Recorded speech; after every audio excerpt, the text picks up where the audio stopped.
the mandated pregnancy and illness leave, you don't really get the answer to what happens then and who gets to have their job removed because of these things. So.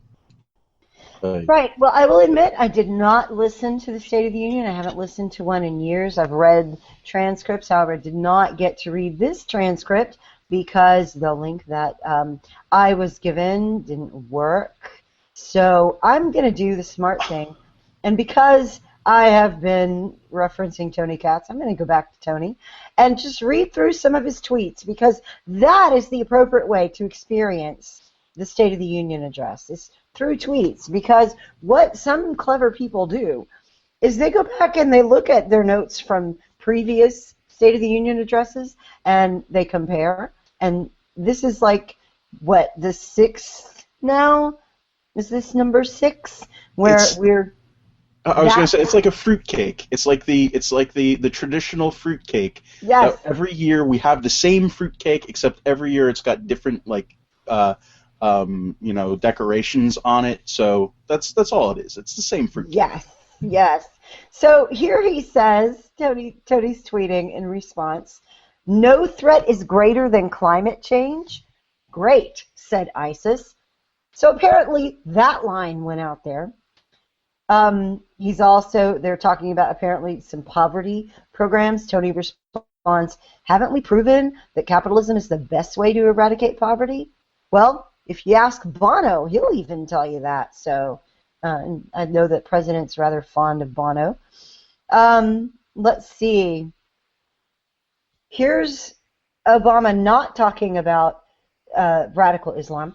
"The bankrupt ideology of violent extremism" is a phrase he used, but he wouldn't say terrorism. Oh, no, wait. So our enemy is not ISIS, it's BIVE, bankrupt ideology of violent extremism, so we're fighting against BIVE? BIVE, yeah, well, Daesh, BIVE, BIVE! So many things. Apparently he did say the word terrorism. I'm wrong. Tony applauds it. Here's another quote from Tony. "This is where Obama explains how he understands the world stage better than the rest of us." So, yeah, there was a lot of that. It's great. Let's see, what else do we got in here? Apparently there's a veteran, hiring a veteran program. That's a good thing. Lauding Vice President Biden's great work. And then, drink! That's awesome. And then he says, "Chicago, where college is free if you live long enough to go." So apparently, college in Chicago came up. Ooh, I don't know. 7 days of paid sick leave. So that's another thing. Tony asks, why 7? Why not 10, 20, 5,000? Going through the whole thing. It looks like he hit on the same thing that he always does, the same promises we knew to expect. It seems like to me that this has become sort of a sweepstakes. The speech is a sweepstakes. It's, whoever he can amass enough people together to put their votes in, and then they'll get a bonus out of it at the end if they win. For all of those who call on division in the right, who say, "I'm going to pull out, I'm not going to vote Republican, I'm going to go third party, or I'm too mad at Boehner," and by the way, I'm a Tea Partier, I share a lot of their feelings, but not their strategy. Those who feel that they want to pull back and divide, here's my message. I hope you watch the State of the Union address, because all of those who united are the ones who are preventing all of that from happening. Everything he listed tonight, if enough people had followed you and split off in November, all of that would be happening, and worse. But thankfully, enough people did not agree with you and did unite, and now all of it isn't happening. There is no in between. You either have the votes on Capitol Hill or you don't. And because of the numbers and unity of the Democratic Party, the numbers to stop everything that was in the State of the Union address only come through unity. What do you guys think? Unity, dirty unity. Yep. It's If you don't we get stand, if you don't stand with me, you're on the other side. And you have to explain to people who do not see that where that comes from, please. Oh. Well, the last speech that Breitbart gave, pretty much at CPAC 2012, which I was at, but I missed. I was off by a day, so I couldn't get to see it live. He said that he didn't care about who won the primary, the presidential primary. It wasn't clear who was going to be our candidate yet, and he said, he just didn't care. It's been a long time since he cared who the candidate was going to be eventually, because no matter who that candidate was, we were going to push that candidate and make sure that they won, and make sure that divisions, whatever issues we have, we know at the very least that our guy is going to be closer to what we believe in than Barack Obama was. And he absolutely was right, and I think there was unity that year. I think that we did our very best to turn out the base, and it seems like we did certainly better than McCain did in 2008.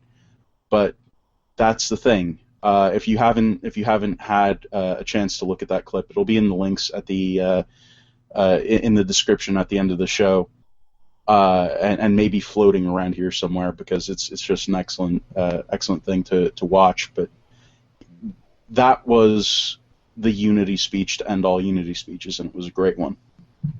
Yeah, and once again, guys, you know where I'm coming from. I'm the evangelical Christian right Tea Partier. Okay, I'm not happy with how a lot of the party is run. It's not the way I would be, but I wouldn't get elected in New Jersey, would I, JD? They'd throw me. They'd probably shoot me. No, nobody carries guns, so no, you wouldn't get shot. You would just, probably be. We do specialize in cement, so I hope that you know how to breathe underwater. I do not, and so, here's the thing. I was thinking about it this week. The Republican Party is ideal. I was talking to some Tea Partiers, and I said, hey, guys, think of it this way.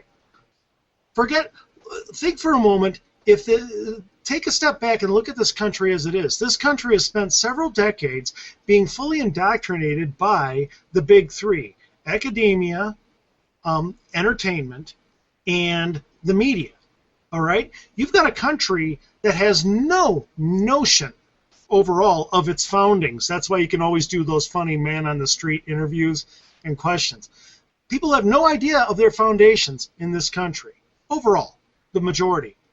So you've got a country that's that far away. And here we come in as the Tea Party, and we're restoring constitutional conservatism, which is wonderful. Obviously, if we did not have a Republican Party that could reach much further than us and could form beachheads and strongholds in states where we could never reach, like Maine and so forth, if we didn't have Chris Christie winning in New Jersey and so forth, we would be nothing but a rejected, laughed at, outside virus. That's what we Tea Partiers would be in this country that my old side, the left, has so indoctrinated against everything the Founding Fathers believed in. So I look at the Republican Party as this. How ideal could it possibly be? Instead of being just like me, it's much more diverse.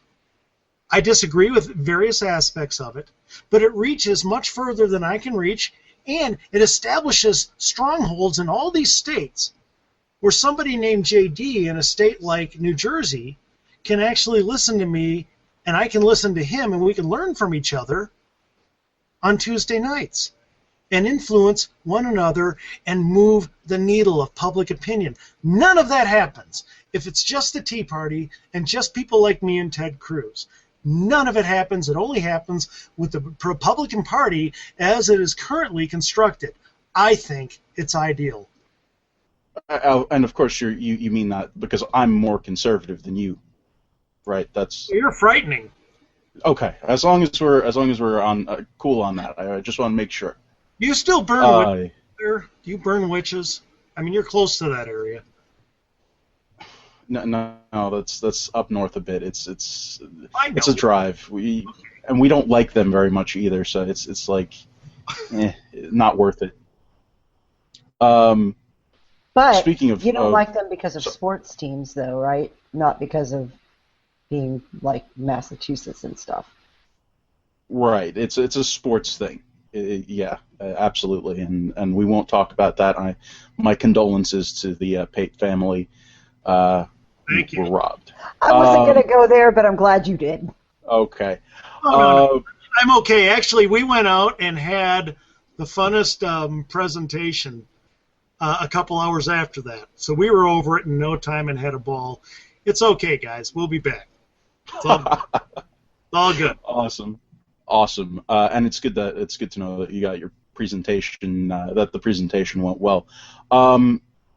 Speaking of presentation, we have some pretty poor presentation on our side in response to something that is going on YouTube, and I really, this is something that I've talked about for a long time now.